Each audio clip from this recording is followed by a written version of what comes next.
developing story. ICE agents say that a man they were trying to arrest led them on a chaotic chase. And it came to a crashing end on a busy street in St. Paul.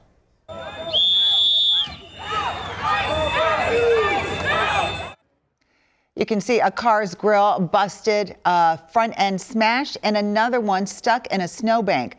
A crowd quickly formed here in the Cathedral Hill neighborhood and watched the man ICE was chasing taken away in an ambulance.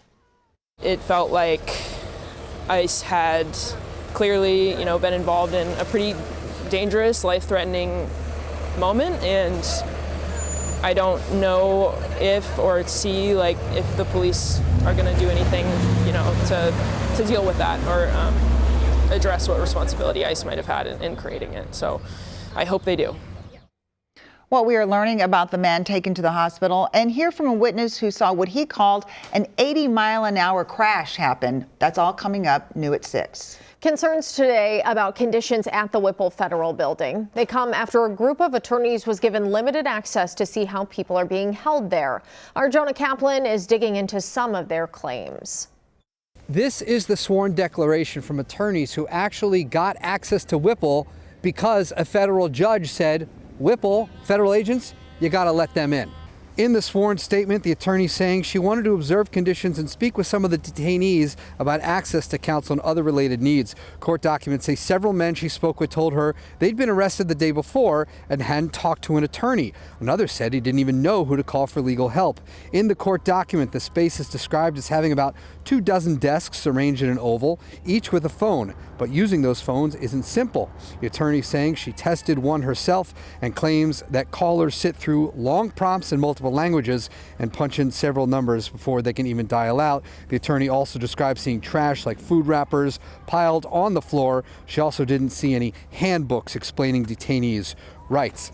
Of course, we don't have access ourselves to inside Whipple, so we can't see or corroborate some of this, but we did speak with attorneys who had just walked out, and they talked about the importance of why they need those conversations with their clients. That story coming up next, all new at 5. Jonah Kaplan, WCCO News. I don't want this stuff on the bridge. That is the most offensive thing I've ever seen. New video of high tensions over a highway. A group that's used the bridge to protest against ICE says that a neighbor called the cops on them. Frankie McClister explains from Richfield.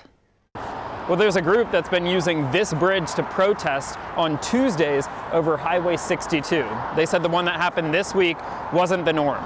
I don't care about you right now. I'm just listening. No, I really don't care about you right now. On Tuesday, just before 4, Richfield police responded to what they say was a concern of signs and a flag affixed to the bridge structure. More than good to do this. You guys are fine.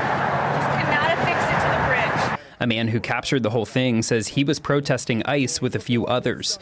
That's when a woman nearby approached them on the bridge with her strong wishes. I've got a mother that has to look out here. You're honking the horn, and it's terrible. It's not respectful to other people. In a viral Instagram video, the woman said she called the police. This is not legal to do, and call in the cops. And when an officer arrived, They're totally fine. Totally within your rights. If you guys want to stand here and hold it, totally good, okay? for the man that captured it all. And people are honking just for what's right or what they believe. I just think that's what makes us American. Richfield police confirmed that no enforcement action was taken. And coming up at 5, the man who shot the video says what he would say to the woman who showed up if he saw her again. In Richfield, Frankie McClister, WCCO News.